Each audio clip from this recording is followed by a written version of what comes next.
Ayan guys, gumawa tayo ng mango na ice candy. Ayan, para hindi masayang yung mangga namin, ginawa ko siyang ice candy. Yung una, ice cream, nandun sa freezer.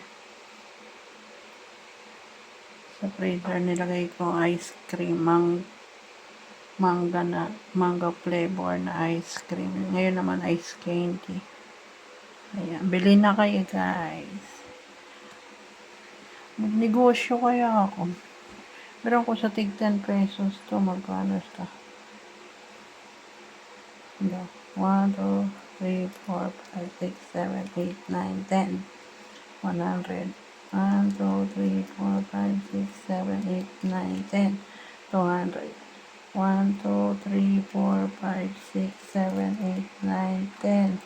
300. 1, 2, 3, 4, 5, 6, 7, 8, 9, 10. 400. 1, 2, 3, 4, 5, 450. Ah!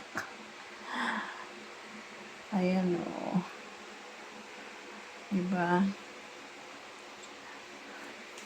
Pero yan, pagkain lang yan ng mga alaga ko. Hehe.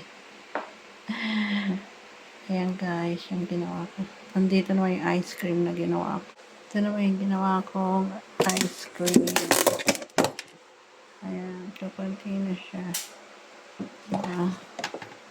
Ayan, mango flavor. Ayan siya. Bali, dalawang yan.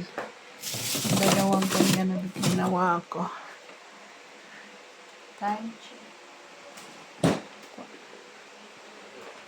11:15 na. Oh. Ayan. Diba? Yummy!